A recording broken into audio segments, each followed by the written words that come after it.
Bien, finalmente llegamos a la investigación cualitativa, así que este primer apoyo, se darán cuenta que los apoyos virtuales en Quali son menos densos en términos de información que la parte cuantitativa. Eh, por lo tanto van a ser un poquito más frecuentes, pero les voy a dejar bibliografía complementaria si ustedes quieren profundizar más en algunos de estos métodos de investigación.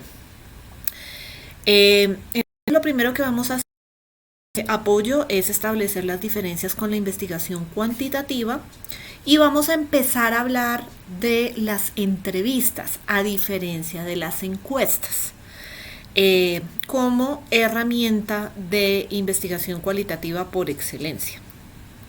Entonces, empecemos por las diferencias entre los enfoques de investigación. Del que más sabemos es el de la derecha, que es el cuantitativo, que es el que hemos venido trabajando.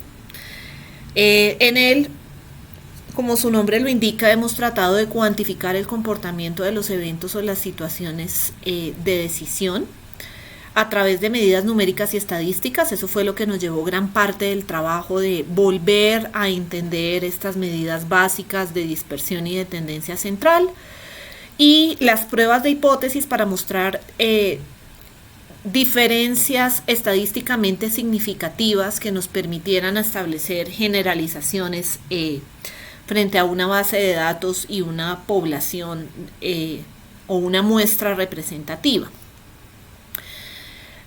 A diferencia de lo que se hace en el análisis cuantitativo, de cuantificar a través de estos elementos, en lo quali se busca entender y comprender el comportamiento, no medirlo. ¿Por qué mis hábitos de trabajo implican que yo limpie el escritorio todos los días a las 5 de la tarde antes de salir de la oficina o antes de terminar mi jornada de trabajo? Esa es una pregunta que le interesaría a la parte quali. A la parte quanti es cuántas veces lo hace si lo hace. Es un ejercicio abierto, flexible y dinámico. Y yo creo que eso es lo que apasiona tanto a los investigadores cualitativos, esa flexibilidad y ese dinamismo que pueden tener los métodos al no ser tan estrictos como los cuantitativos en términos de delimitación de las preguntas, por ejemplo. En cuanto al comportamiento en situaciones de decisión, uno quisiera entender cuáles son las razones por las cuales se toma una determinada decisión en la parte cualitativa. En lo cuanti simplemente observamos que se tomó la decisión y tratamos de asociarla con algunas variables que pudieran explicar la decisión, pero aquí uno trata de entender esto mucho más en profundidad.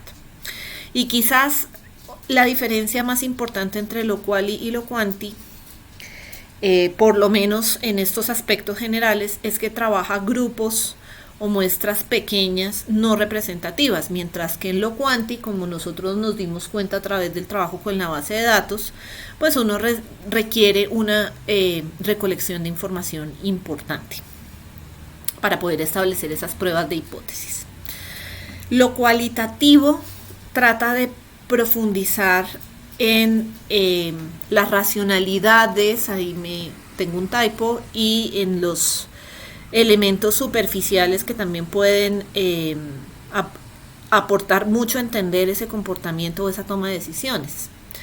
Y en ese sentido, entender esas racionalidades y esas superficialidades es una fuente de ideas muy creativas y por eso es una fuente muy útil en mercadeo, pero también para la propuesta de nuevas acciones o proyectos sociales, dentro de los cuales entran los proyectos educativos, y esa es la razón por la cual esta facultad es mucho más fuerte en quali que en quanti. Pero este ejercicio cualitativo también requiere una destreza y un entrenamiento que lo hace un arte, porque esto tiene una alta dependencia de las habilidades de ejecución y de orientación del moderador, entendiéndose el moderador como la persona o que conduce un grupo focal o también el que realiza las entrevistas en profundidad. En la parte cuantitativa, uno puede repetir el estudio en el tiempo. Un estudio que se hizo en Estados Unidos en condiciones similares, yo lo puedo repetir en Colombia y ver si la cosa es comparable. Abordamos las respuestas individuales. Entonces, fíjense, si volvemos a pensar en la base de datos de High School and Beyond, lo que teníamos era una observación individuo por individuo, que era un ejercicio de corte transversal. Y si bien se dice que tiene menor dependencia de las habilidades del investigador, yo lo que diría es que las habilidades son distintas, porque en el cuantitativo habría, digamos, el conocimiento estadístico profundo de las técnicas le permite a uno sacar mucho más jugo de la información disponible, mientras que en el cualitativo la habilidad no es para explotar información ya generada, sino para generar información. En ese sentido, las habilidades son distintas. No obstante, algo que es muy importante de resaltar aquí es que esto no es una pelea de quién tiene la razón. Lo quali y lo quanti son ejercicios súper complementarios. Lo quali puede enriquecer muchísimo lo quanti y viceversa. Esos son los famosos métodos mixtos, en los que se tiene un elemento, al menos un elemento cualitativo, al menos un elemento cuantitativo, y los dos se comparan para ver qué elementos comunes o qué diferencias o qué información adicional nos están generando cada uno. Son complementarios, no son enemigos. Y parte de lo que yo quería a través de esta revisión estadística de los métodos cuantitativos era que le perdieran un poquito el miedo a enfrentarse a unos datos que pueden ser de interés para ustedes desde el punto de vista cuantitativo.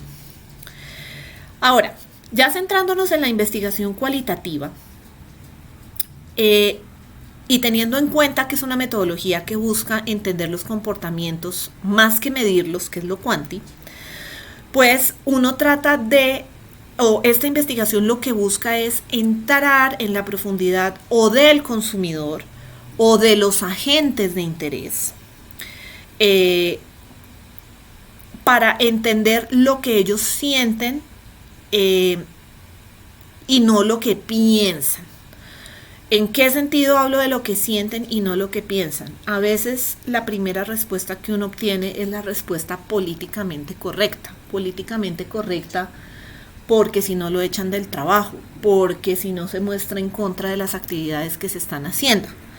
Pero en realidad lo que uno quisiera en la investigación cualitativa es realmente llegar a esa profundidad, a lo que realmente la persona cree, considera, siente respecto a un proyecto o a una actividad o a una política. En ese sentido son estas gráficas en las cuales pues uno tiene una idea de cómo es el océano, pero si se mete dentro de él encuentra un mundo completamente distinto. La investigación cualitativa responde a muchas más preguntas quizás que la cuanti. Aquí a mí me interesa el qué compro, por qué lo compro, por qué me visto así, qué significa o qué representa que yo me vista de una determinada manera, para qué marcho, o por qué marcho, cuándo lo hago, en dónde lo hago, cuál es el significado de marchar, si lo estoy pensando en términos de los paros nacionales que recientemente están ocurriendo en el país. Pero excluye el cuántos, porque ese ya es lo que ya hicimos en el análisis cuantitativo. ¿Cuáles son las características generales de la investigación cualitativa? Una primera característica es que es inductiva. ¿Qué significa que sea inductiva? Que el diseño de investigación es flexible, abierto, dinámico en la estructura de la entrevista. Entrevista, nuevamente, pensado en un ejercicio en donde uno se comunica con la persona y no que simplemente le pregunta cosas determinadas como lo es la encuesta. Tiene una perspectiva holística, es decir, que yo considero en conjunto los escenarios y las personas. Yo trato de vincular a la persona con la situación. Es sensible, trata de interactuar de la manera más natural y nunca de una manera intrusiva o coactiva frente a lo que hace un individuo. En términos de las entrevistas en profundidad, esa sensibilidad significa que la estructura de la entrevista puede cambiar o evolucionar de acuerdo a los comportamientos de los grupos. No significa que uno no la prepare, ojo con eso. Lo que significa es que uno responde a lo que está obteniendo de información de su grupo de interés o de la persona con la que usted está hablando. Cuando hablo de grupos, hablo de focus groups. Cuando hablo de una sola persona, hablo de una entrevista. El foco de la investigación cualitativa es la comprensión. Cómo se expresan las personas, cómo lo sienten dentro de su marco de referencia y establecer empatía. Y aquí, en esa comprensión y en esa sensibilidad, es que se habla de que el ejercicio cualitativo es un arte. Es un arte en el que usted se fija en las reacciones de las personas, en la que pone aparte su propio deseo, su propia actitud, su propio prejuicio, su propia creencia, para tratar de entender o ponerse en los zapatos del otro, absorber la experiencia del otro como si fuera una esponjita. Y ese es un ejercicio bastante difícil de hacer, o sea, tratar de liberarse de sus propios prejuicios. Yo creo que este programa no sirve. Y por eso es que le estoy haciendo la evaluación al programa, porque de alguna manera yo quiero demostrar que no sirve.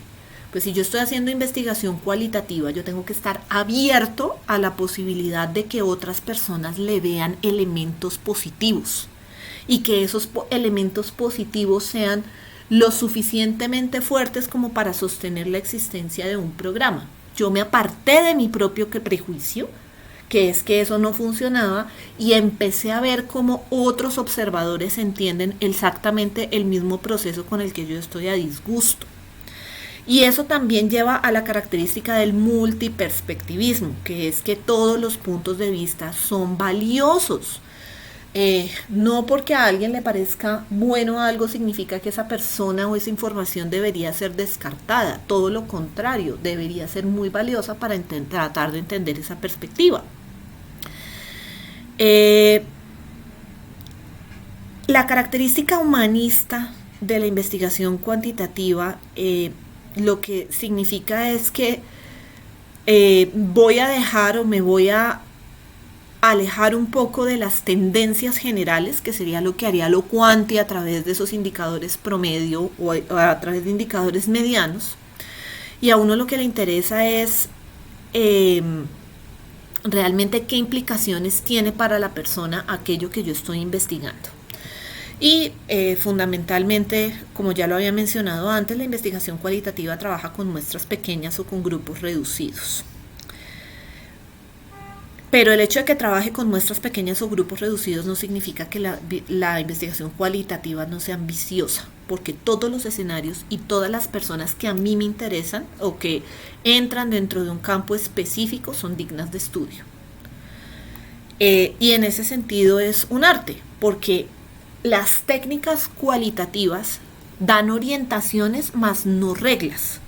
Usted puede ser muy flexible en la creación de su instrumento, y eso lo vamos a empezar a ver hoy con la idea de las guías para las entrevistas no estructuradas.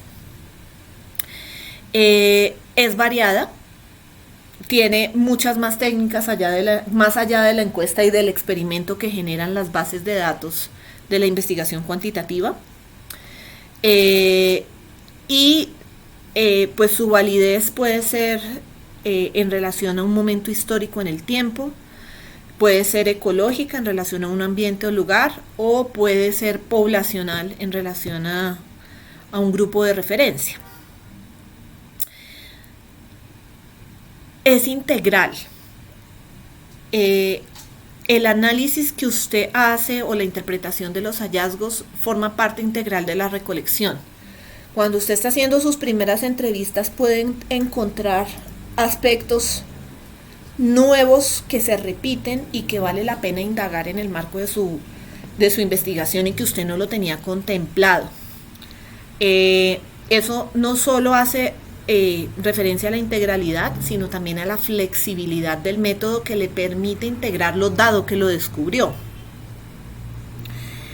Y tiene un lío en términos de la replicabilidad.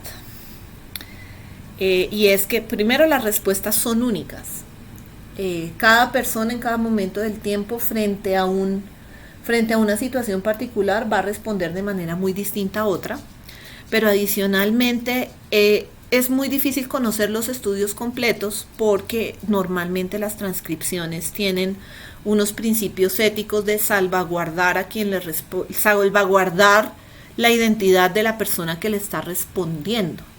Porque como usted se está metiendo en lo más profundo y en qué es lo que verdaderamente siente, a veces eso que verdaderamente siente puede ser sensible respecto a su trabajo o a las actividades que desempeña. Entonces usted tiene que proteger la anonimidad de estas personas y en ese sentido esa información o las transcripciones que usted hace de esas grabaciones tiene que resguardarlas y tiene que asegurarse de que solo la lea el equipo que está directamente involucrado con esto.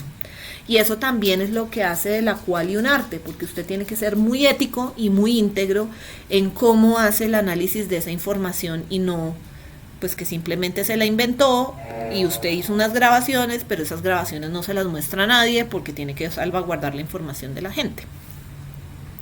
Entonces, ¿cuáles son los usos de la investigación cualitativa? Como les dije, hace mucho rato uno puede utilizar la quanti previamente y la quali para indagar sobre resultados que a usted le parecieron interesantes, novedosos de la investigación cuantitativa. Esa es una forma. O usted puede primero hacer unas indagaciones quali para luego establecer hipótesis a validar cuantitativamente. Cuando tiene muy poca información sobre el fenómeno que usted va a estudiar, este puede ser un mejor camino y ahí va de lo quali a lo quanti. Sea para interpretar resultados cuantitativos previos o para validar hipótesis cuantitativamente, la quali le da a usted información para el diseño de posteriores cuestionarios si usted quiere hacer una encuesta. O también le puede dar una información sobre antecedentes de una categoría de productos o servicios. Cuando tiene poca información, si usted tiene un nuevo producto, una nueva actividad, la quali puede ser mucho más útil que la quanti. O sea, todo lo que sea novedoso,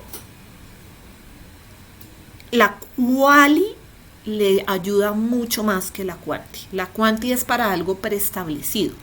La quali es para aquello sobre lo que no se sabe mucho. Y no se sabe mucho no porque yo como investigador no sepa porque apenas soy nuevo en el tema, sino que no se sabe porque no hay teoría o no hay muchos antecedentes que soporten la investigación que yo voy a hacer.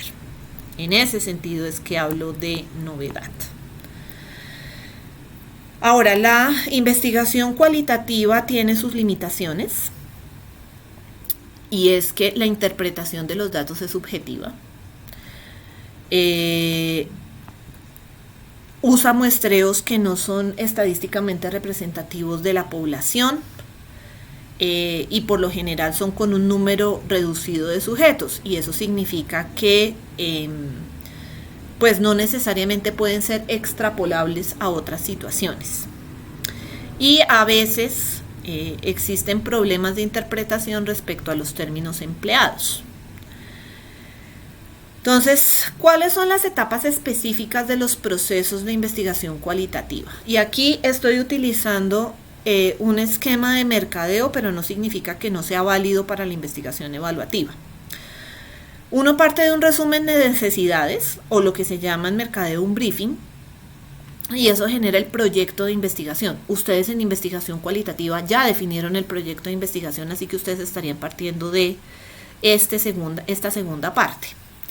Cuando uno ya tiene el proyecto de investigación y ha decidido o ha verificado que para uno es mejor la investigación cualitativa, o bien por los antecedentes, normalmente ese problema de investigación en otros aspectos, en otros espacios, en otros ambientes se ha investigado a través de técnicas cual y no de técnicas cuanti. Entonces usted empieza a preguntarse a quién debo orientarle ese instrumento, realizo el trabajo de campo, hago el análisis individual de la información, luego hago el análisis grupal, redacto un informe y presento los resultados. Esas serían como digamos, el ejercicio sistemático que usted está haciendo. ¿Por qué se presenta de una manera circular? Pues porque a veces, cuando yo estoy haciendo un análisis individual de información, en la marcha, en el ejercicio de desarrollar la entrevista, pues entonces yo puedo pensar en otras categorías que me interesa a mí relacionar en el trabajo de campo y que puedo incorporar a mi investigación. Ahí está parte de la flexibilidad del análisis cualitativo. ¿Cuáles son las técnicas más comunes de esta investigación?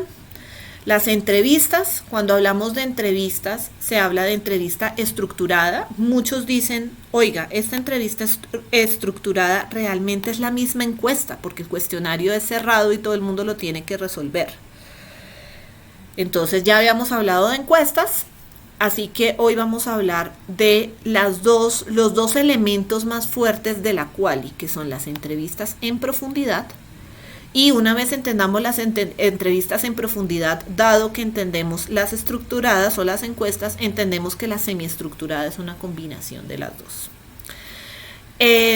Hay otros elementos que se pueden, o otras técnicas que se trabajan en investigación cualitativa y que serán objeto de otros apoyos virtuales y también de bibliografía complementaria, que son las entrevistas profundas de grupo, que van a estar relacionadas con estas entrevistas en profundidad y van a tener un elemento común que son las guías, que también se llaman sesiones de grupo. Esos dos elementos son sinónimos, o focus groups. O sea, entrevistas profundas de grupo, sesiones de grupo o focus groups son términos sinónimos.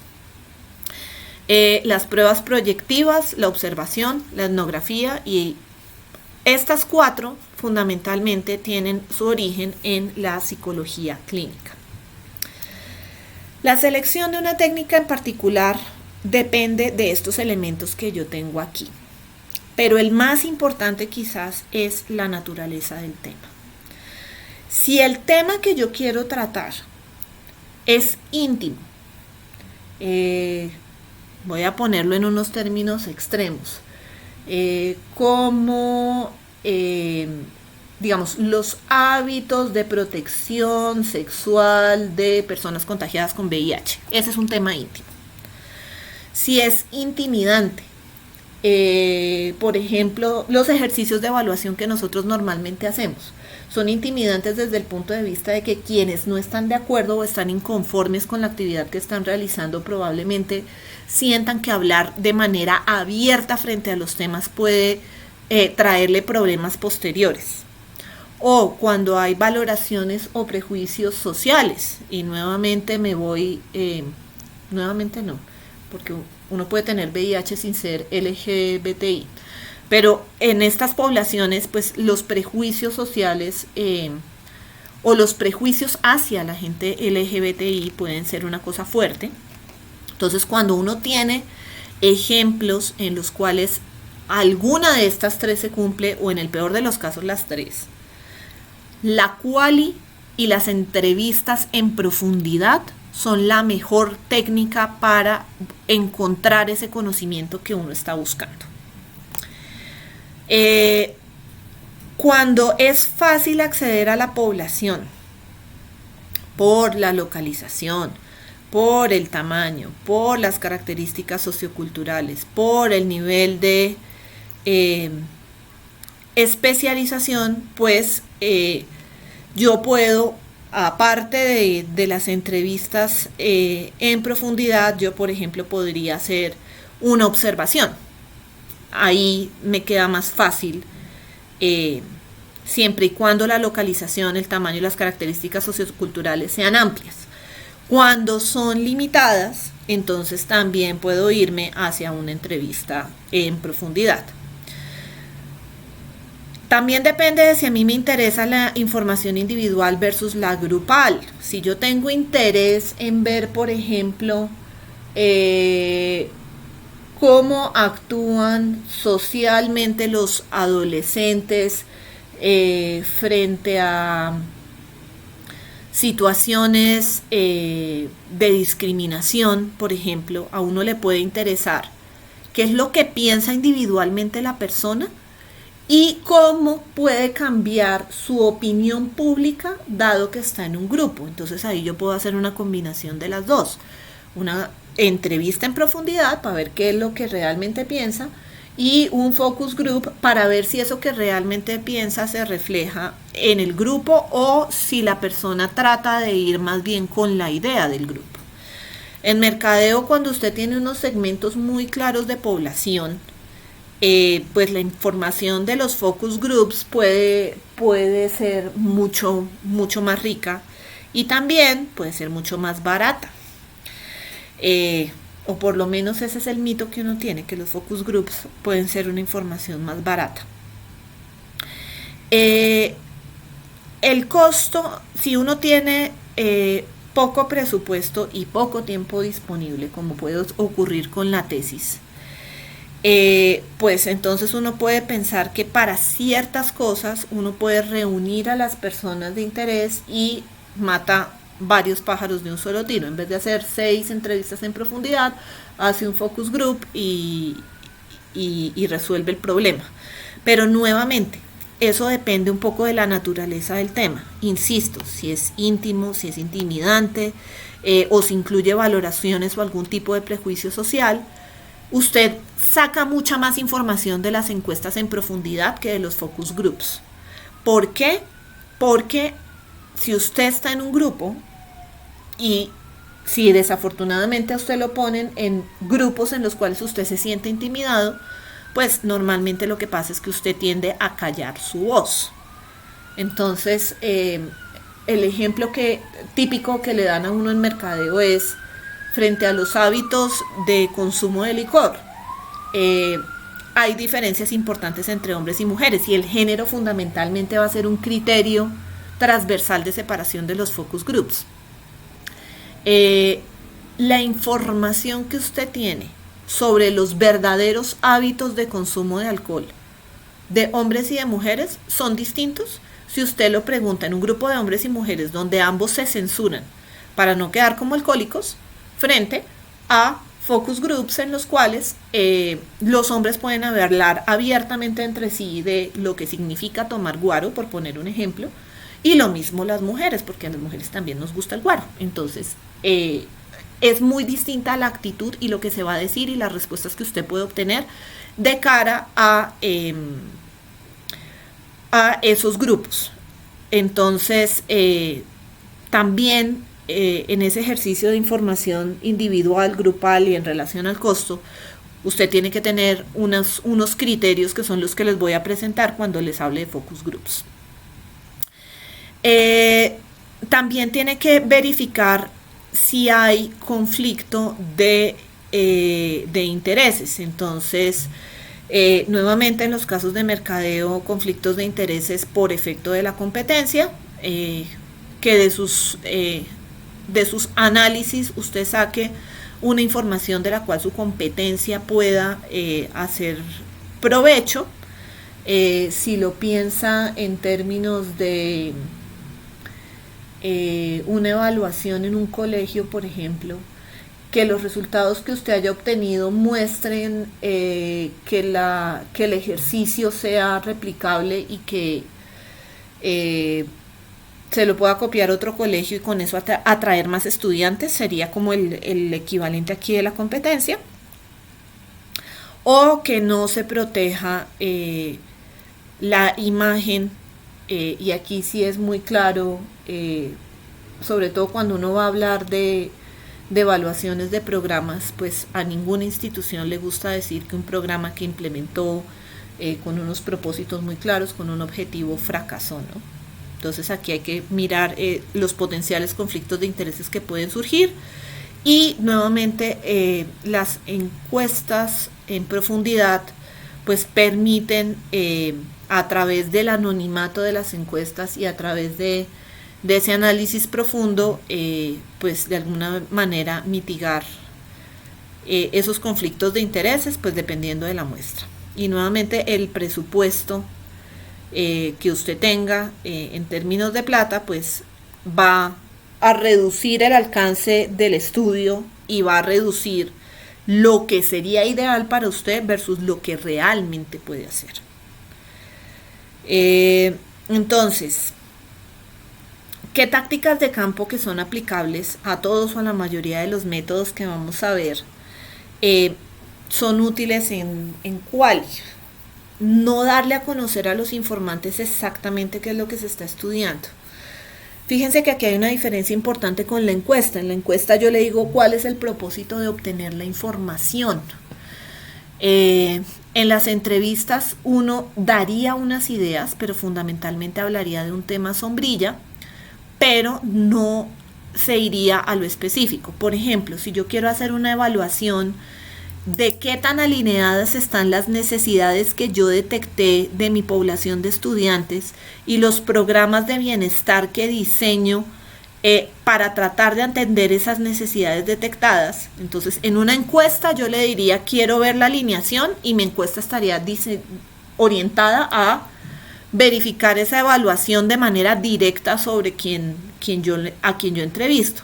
Aquí si yo lo pongo de esa forma, como el ejercicio de entrevistas es una conversación entre las personas, le voy imprimiendo un sesgo. ¿Cuál es el sesgo? Que la persona ya no me va a hablar de la actividad, de cómo la percibió y de cómo la siente, sino que va a hacer el ejercicio de alineación por mí.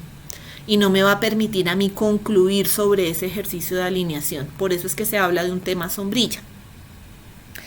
Otra cosa es que uno debe actuar en la forma más natural posible y esto tiene que ver con la característica de objetividad que mencionaba previamente, en la cual uno se pone al lado de sus propios preconceptos sobre aquello que está estudiando e independientemente de lo que le respondan, si lo que le responden va de acuerdo a sus concepciones o en contra de ellas, usted ni finge alegría ni finge sorpresa. Trata de ser lo más neutral posible frente a las respuestas.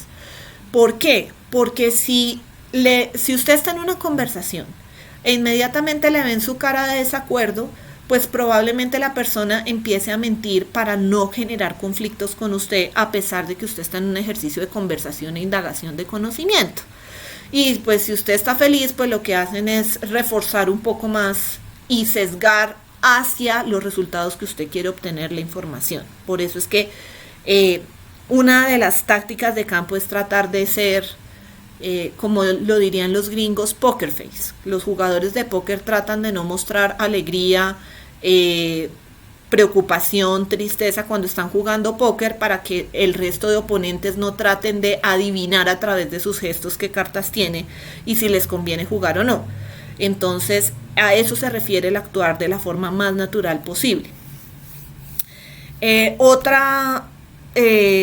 Otro elemento es la empatía con los participantes. Por eso es que la entrevista resulta ser todo un arte. Y los focus groups también, porque uno tiene que generar empatía con el grupo para que se logren unas respuestas genuinas frente a lo que uno está investigando. Y esto es a lo que se le llama el rapport en una entrevista o en un focus group.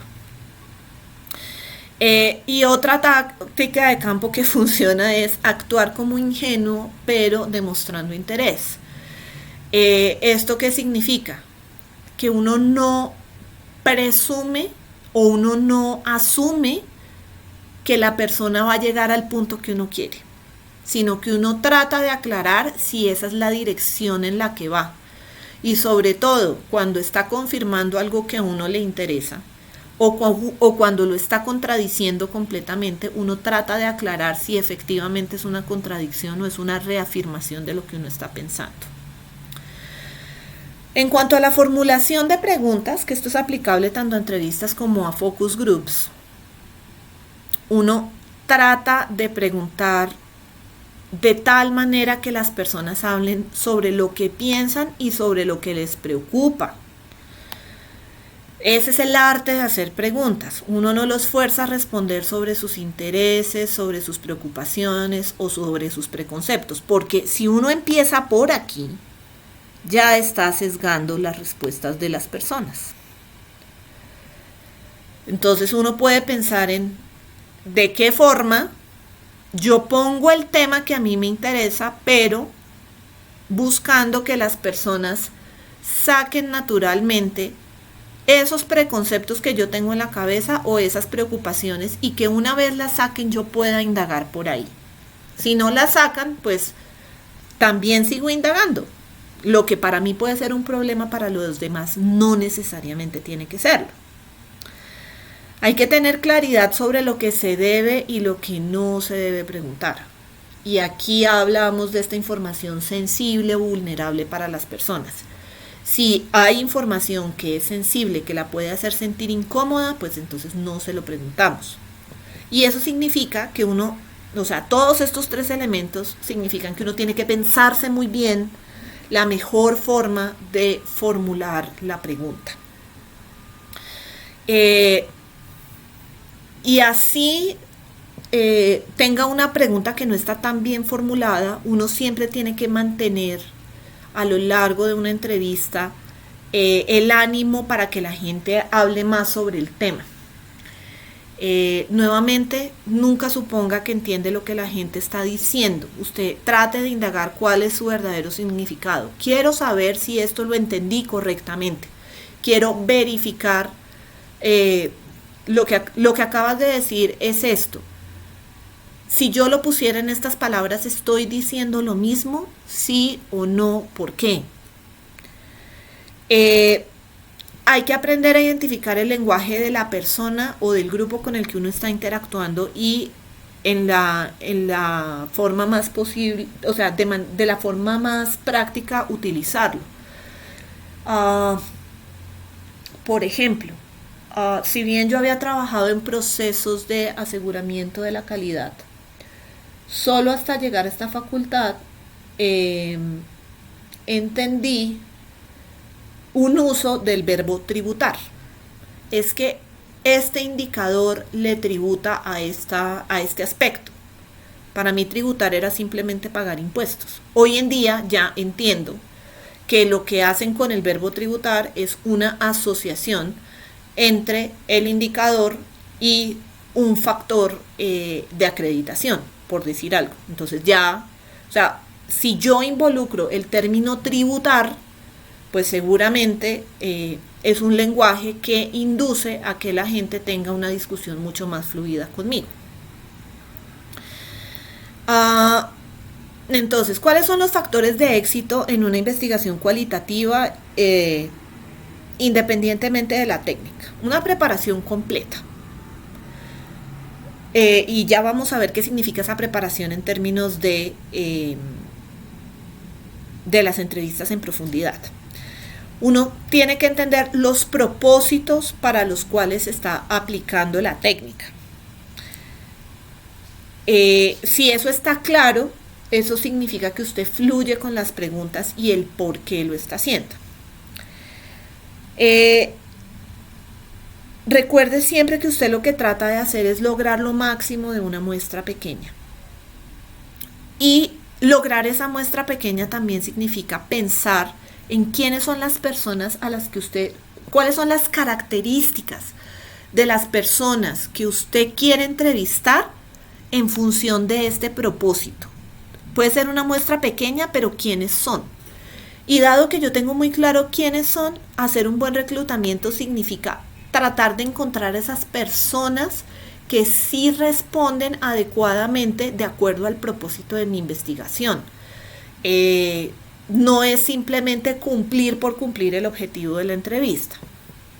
Y pues digamos, esto es quizás la parte más arte de todo el arte. No es solo hacer la pregunta en un idioma adecuado para el interlocutor, de una manera que no hiera susceptibilidades, sino que además usted debe generar una atmósfera relajada.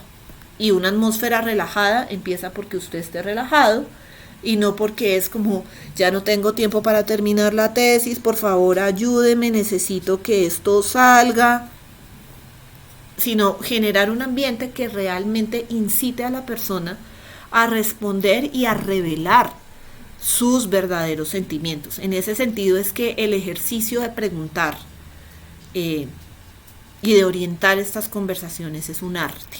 Entonces uno necesita habilidad para oír, relacionar y sobre todo respetar a esos participantes que no tienen opiniones similares a las de uno. Uno tiene que generar un flujo de conversación, pues de tal manera que la persona pueda expresar sus ideas libremente. Cuando está trabajando con focus groups, tiene que tener control sobre la influencia que puede tener el grupo sobre lo que está diciendo uno de los participantes. Y también hay esta parte del arte, es dado como se está llevando a cabo la conversación, sea con una persona o sea con varias, ¿cómo aprovecho esa información que me están dando para extraer más información? A eso me refiero con este análisis habilidoso. Y eso significa que lo ideal sería que el moderador de un focus group o el entrevistador en profundidad pues tuviera bastante experiencia y bastante cancha en esto. Ahora, ustedes me van a decir, pero es que nosotros somos estudiantes, es el trabajo de grado. Sí, es el trabajo de grado, lo están haciendo por primera vez y eso no está mal. O sea, si uno no lo hace, no adquiere experiencia. Pero entonces, ¿en dónde se tiene que centrar usted como estudiante? Usted se tiene que centrar en cómo diseñar el instrumento, dado que usted entiende a cabalidad el propósito y cómo esas preguntas que usted hace logran sacar lo máximo de la muestra que usted eligió. Ese es el reto que ustedes tienen frente al diseño de estos instrumentos. Entonces ya, habiendo dicho eso, ya pensemos en la parte formal de la entrevista. Y en la entrevista no solo está el entrevistador y el entrevistado, sino que está la entrevista de por medio. Y esto es en donde nosotros tenemos que lograr una habilidad y una empatía para hacer las preguntas correctas y para dar una orientación correcta. Entonces, como les dije, la entrevista por excelencia de la quali es la entrevista no estructurada o entrevista en profundidad. Sobre las entrevistas estructuradas, probablemente muchos qualis las consideren una encuesta directamente. Y la semiestructurada, pues que tiene elementos de las dos. Entonces vamos a empezar con la no estructurada. ¿Y a qué nos referimos con esto? En este caso, o cuando utilizo las no estructuradas, cuando tengo un pequeño conjunto de indicaciones, no tengo información completa para ayudar a investigar la pregunta de investigación. ¿Por qué se llaman no estructuradas?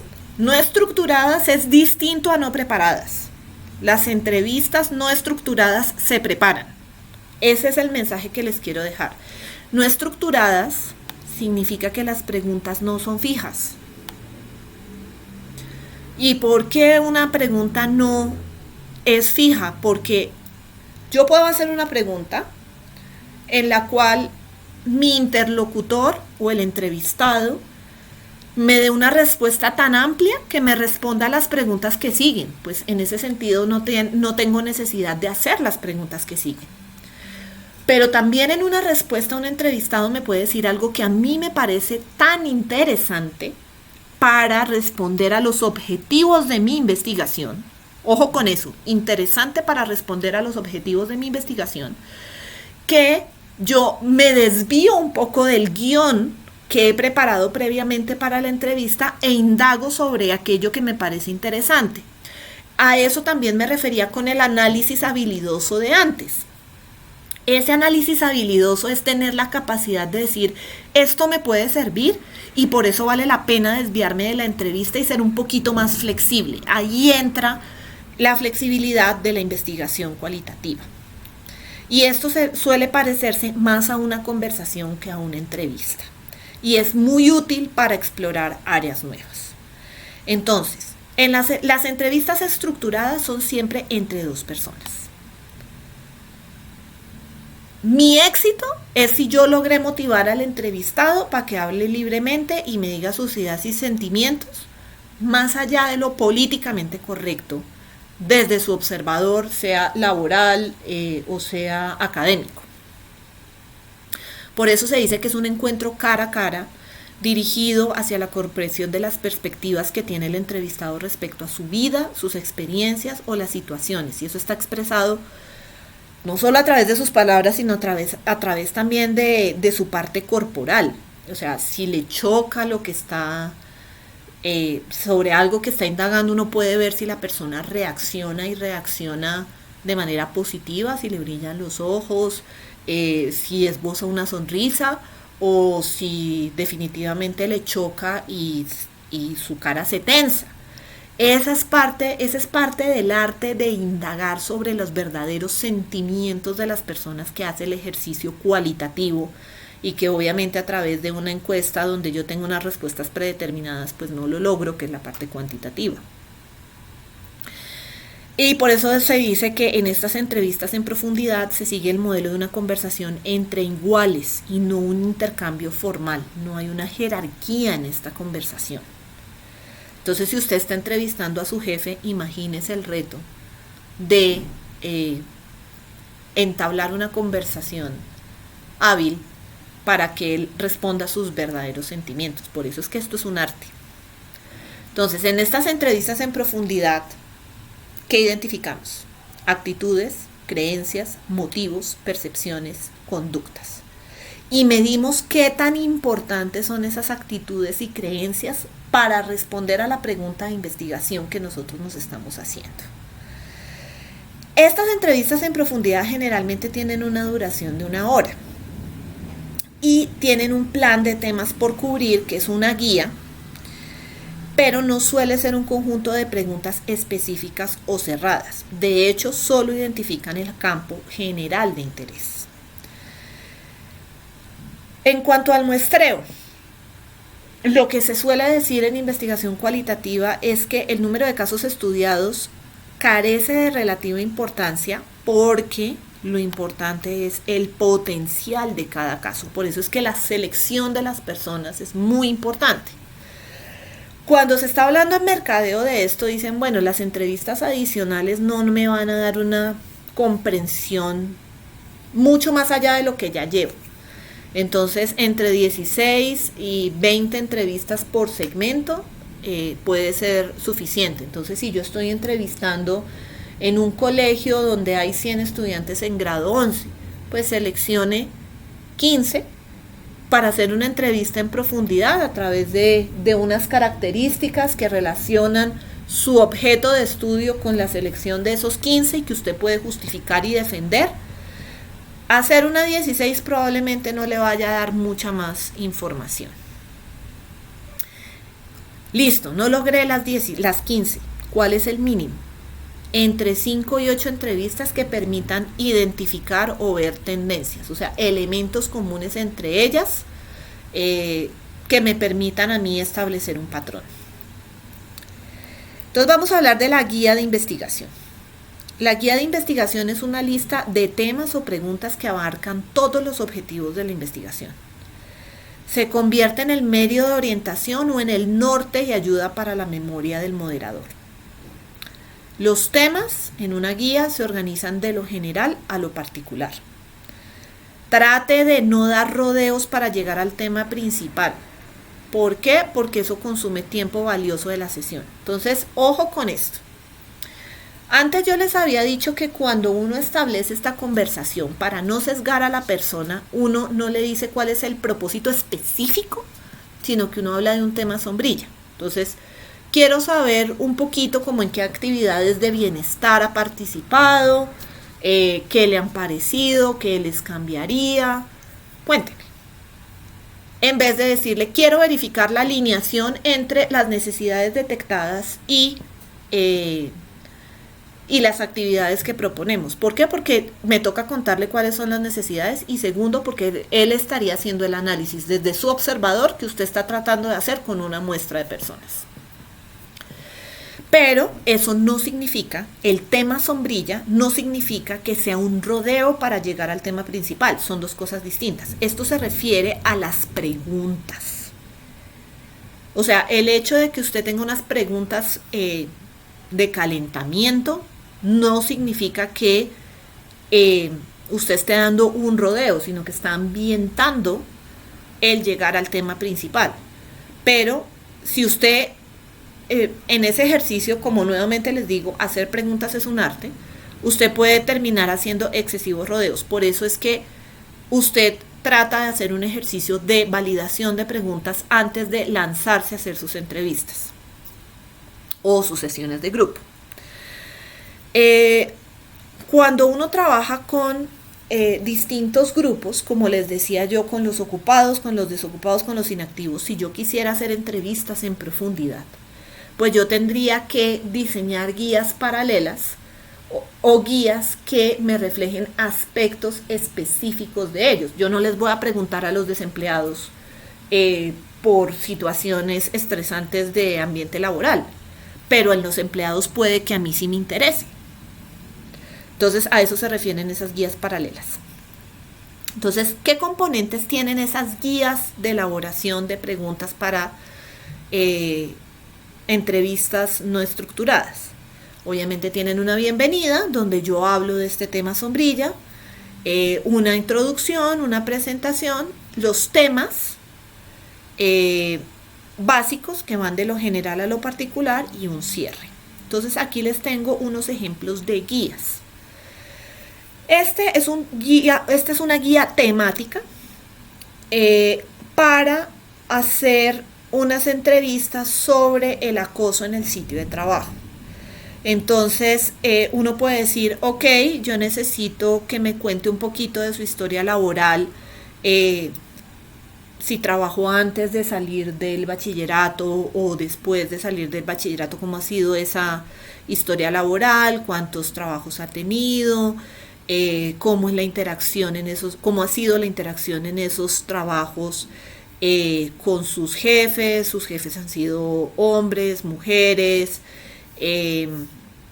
cómo se han dado esas interacciones, han sido cordiales, qué tal era el ambiente de trabajo en su último trabajo, o por qué dejó este trabajo que parecía tan chévere, cómo ha sido en general su relacionamiento dado los trabajos que ha tenido con sus compañeros de trabajo, los mantiene como amigos o simplemente es una relación de trabajo y ya está. Pues obviamente esa no es la forma formal de preguntar, yo me la tengo que pensar un poquito más, pero a eso iría este tipo de guías. Un segundo bloque de preguntas tiene que ver con los problemas en el sitio de trabajo. Entonces, uno puede decirle a la persona, oiga, uno puede cambiar de trabajo por muchas razones. Uno puede cambiar de trabajo porque el trabajo que estaba haciendo realmente no le gustaba. A mí no me gusta limpiar baños y ese era el trabajo que yo tenía. O puede cambiar de trabajo porque mejoró su situación económica. O puede cambiar de trabajo porque tuvo problemas con sus compañeros o con algún jefe. Cuando usted ha cambiado de trabajo, ¿cuáles han sido las principales razones que lo han motivado a cambiar? Entonces ahí primero ya le da unas opciones en las cuales la persona no se siente intimidada a decir solo problemas de trabajo, sino que yo le estoy dando las opciones. Y dado que le di las opciones, si me dice, no, pues es que a veces Cuando pasé de este trabajo fue por unas mejores condiciones laborales, y de este sí definitivamente me fui porque tuve problemas en el trabajo. Entonces ahí uno le puede decir, ¿y qué tipo de problemas tuvo en ese trabajo? No, es que tenía compañeros que eran muy envidiosos y no me daban la información que yo necesitaba para trabajar. Y aparte de esos comportamientos, hubo alguna otra cosa que le molestaba. Si yo lo que quiero llegar es al acoso sexual, no, pues es que fulanito me echaba piropos. Si usted considera que eso era un acoso sexual, sí o no. Y así uno va atacando los distintos elementos de la guía. Pero hay otra forma de hacer guías. Aquí es una guía en donde, si se fijan, la mayor parte de elementos son temas. Solo hasta el tema 3 hay preguntas concretas, que finalmente son un poco el core de esto. Si esto va hacia acoso en el sitio de trabajo, fíjense que la parte 4 es quizás la más importante de todo este guión. Y es ahí donde están las preguntas. Pero uno podría tener desde el principio preguntas definidas. Entonces, este es un ejemplo de guías con temas y este es un ejemplo de guías con preguntas. ¿Cuál de los dos utiliza usted? Mi recomendación, única y exclusiva, de Luisa Fernanda Bernat. A mí me parece que estas guías son más útiles cuando usted tiene cancha en la formulación de preguntas. Si no tiene cancha en la formulación de preguntas, vaya pensando en la forma de preguntar. Y eso significa que su guía va con preguntas. Entonces aquí les tengo otro ejemplo de guías desde la pregunta 1 a la pregunta 5, ya muy dirigidas al tema de interés. En este caso, esta es una guía para apoyos autodirigidos. Para quienes no conocen el tema de apoyos autodirigidos, aquí se le da un poco la libertad de elegir a la persona ayudas. Entonces, pensemos que somos la alcaldía y que tenemos distintos programas sociales. Entonces, yo le puedo decir a la persona, ok, dadas sus condiciones, yo puedo hacer dos cosas: asignarle un colegio a su hijo o darle la plata para que usted lo matricule en cualquier parte. Y se lo doy a través de un voucher para que usted no se gaste la plata en mercado, sino para que efectivamente la use como matrícula. Y este voucher lo puede utilizar en estos colegios que están en esta lista. Entonces, ¿por qué se llama un soporte autodirigido? Apoyo. El apoyo es el colegio o la educación para su hijo. Pero yo le estoy ofreciendo dos alternativas y es la persona la que escoge aquella que más le conviene. A eso se refiere el autodirigido. Entonces, esta es una guía que va hacia esos apoyos autodirigidos para entenderlos mejor. Entonces, fíjense que la primera pregunta dice: en general, ¿cómo usted definiría los apoyos autodirigidos? En su estado, ¿cuáles son los componentes necesarios del programa para ser autodirigidos? Fíjense que esto ya es algo que no lo responde una persona del común, o sea que probablemente esta guía no va dirigida a usuarios. Vamos a ver qué más me puede decir esta guía. ¿Qué factores llevan a la decisión del Estado a usar apoyos autodirigidos? Fíjense que esto va más hacia las personas que proponen acciones de política o a directores. Vamos con la cuarta pregunta. ¿Cómo han sido sus interacciones con los agentes de interés impactados? Fíjense que aquí ya me descartó que esto se lo esté preguntando a quienes eligen. Estoy pensando en quienes trabajan en este tipo de acciones o quienes las diseñan. Vamos con la quinta. Usted nos suministró una lista de bienes y servicios que están cubiertos como apoyos autodirigidos. ¿Cómo usted hizo la determinación de incluir aquellos servicios? Entonces, fíjense que las preguntas de alguna manera le permiten a uno entender hacia quién está dirigido el cuestionario. En cuanto a la extensión y a la flexibilidad de las guías, el número de preguntas no importa que sean muchas. Yo puedo tener guías de 40 preguntas, guías de 150 preguntas. La duración de la entrevista va a ser 1 hora, pero esa es justamente la flexibilidad de la guía, porque puedo tener muchas, pero yo puedo ajustar la entrevista en función de lo que ha sido mi experiencia de conversación con la persona. Si esta persona en una pregunta me lo respondió todo, pues como les decía antes, pues hay muchas preguntas que yo puedo omitir. O yo puedo tratar de hacer una pregunta que englobe muchas, dada la dinámica que yo tengo de conversación con la persona. Entonces, aquí la recomendación es: solo preocúpese por cuántas preguntas son si en sus primeras entrevistas no, pues está tomando más de 1 hora. Eso sí es, o si en sus primeras entrevistas se le fue más de 1 hora, ahí sí preocúpese. Pero si no, no importan que sean muchas, justamente por esta característica de flexibilidad y pues también la característica de fluidez. Como les decía antes, puede que la persona diga algo que para mis propósitos de investigación pueda ser muy interesante y yo no lo haya considerado previamente, pues puede que yo me aparte un poco de la guía. Eso no está mal, no tengo que seguir el 1, 2, 3, 4, 5 en orden. Me puedo desviar, hacer unas preguntas para entender más el fenómeno, y cuando ya lo entendí puedo retomar la guía de una forma resumida. Y esa capacidad, o sea, esa fluidez es la que me da la capacidad de explorar aspectos no contemplados previamente. Y adicionalmente también en mi guía puedo yo hacer preguntas que para mí son distintas, pero me pueden dar la misma información, y eso lo voy verificando conforme voy avanzando en el ejercicio de las entrevistas. En cuanto a recomendaciones para formular preguntas, vuelvo y reitero: formule preguntas que las personas hablen sobre lo que piensa y lo que les preocupa. No les fuerce a responder sobre sus intereses, preocupaciones o preconceptos. Sea sensible, tenga presente cuál es la información sensible para su interlocutor y no la pregunte. Estudie la mejor forma de formular preguntas. Aliéntelos a hablar más sobre el tema. No suponga que entienda lo que la gente está diciendo, indague su verdadero significado.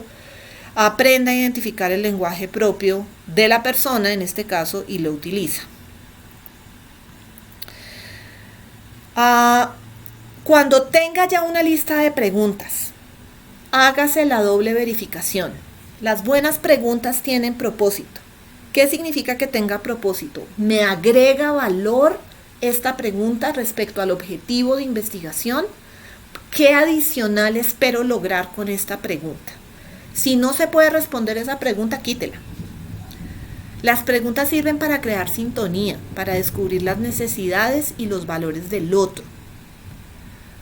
Las preguntas abiertas, bien formuladas, no pueden contestarse con un sí o con un no. Si hace 3 entrevistas y todas son sí y no, cuestiónese si su pregunta está bien formulada. Las buenas preguntas invitan a la reflexión y a la discusión. Si lo vamos a hacer coloquialmente, a que la persona se riegue respecto al tema por el que usted está indagando. Las preguntas ¿por qué? Tienden a proporcionar una justificación por respuesta, y a veces pueden predisponer a la persona. ¿Por qué hizo esto? ¿Por qué tomó esta decisión? De alguna manera es como cuestionarla sobre si lo está haciendo bien o mal.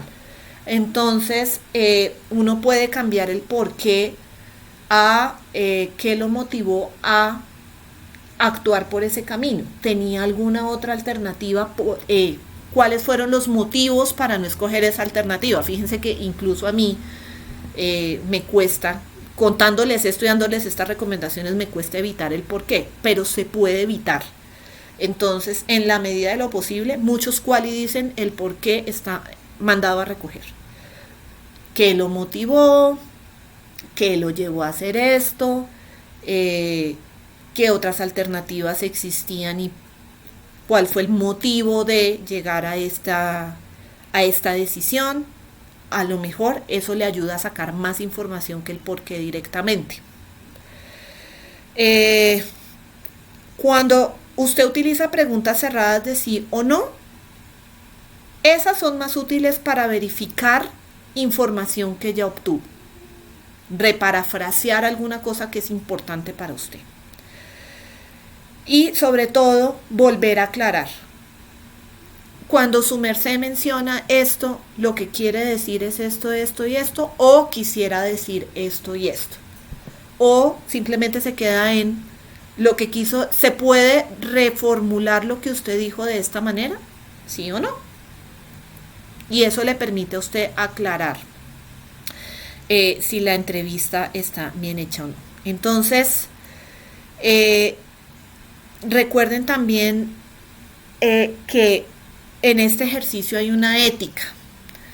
Y la ética acá, ¿a qué se refiere? A que cuando usted, me voy a devolver un poco al comienzo de la guía, permítanme un segundo. Cuando hablamos de una introducción en esta guía,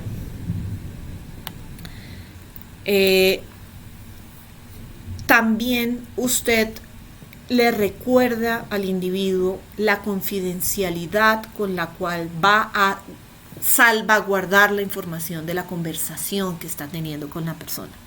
Es decir, que esto es con el propósito de realizar una investigación, que esa investigación puede generar aspectos que resaltan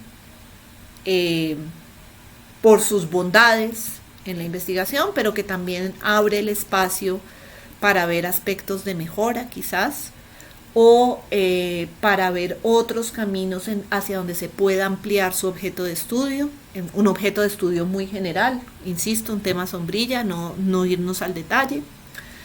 Y pero ser muy enfáticos en quién es la persona que va a escuchar. Si usted va a hacer esto a través de una grabación, la grabación, o quién va a poder leer la transcripción de esa grabación, o quién va a leer las respuestas que usted recogió de esa conversación. Entonces, cuando usted recoge la información de manera escrita o a través de audios, también debe solicitar la autorización para que lo graben. Difícilmente la gente dice que no lo grabe cuando usted ha hecho la advertencia de que solo usted lo va a escuchar y que esto no va a ir, o sea, que solo se va a utilizar con los fines de su tesis. Pero también la invitación que puede hacer si usted quiere grabar la encuesta es decirle, mire, si en algún momento tocamos un tema que a usted le parezca delicado, sensible y que no quiera que quede en la grabación, pues lo borramos y ya. Usted me dice, detenga la grabación, devuélvase, borre lo que sigue y se borra. Esa es una buena forma si uno quiere grabar la información, pero también tiene que ver con explicar el código ético de respecto a la conversación que usted está teniendo con su interlocutor. Entonces son dos elementos. Primero, hablar de la confidencialidad. Segundo, pedir autorización para grabar, si usted lo va a hacer grabado. También garantizar esa transparencia en el proceso. Si usted lo va a transcribir, usted puede decirle, esto es susceptible de que alguien más lo transcriba, pero la lectura de esas transcripciones es solo para mí. También lo puede decir, y eso es parte de la ética en el ejercicio de estas entrevistas en profundidad. Entonces, como hay que practicar el ejercicio de pensar en estas preguntas, ustedes van a tener un taller sobre elaboración de estas guías para las entrevistas de profundidad, y en el taller la idea es que trabajen con estas guías de preguntas más que con estas guías de temas, que se arriesguen a formular preguntas y también a reflexionar sobre si esa es la mejor forma de realizar la pregunta y si esa pregunta les agrega valor en función de los objetivos de su estudio. Entonces esa va a ser la actividad respecto a las entrevistas en profundidad y con eso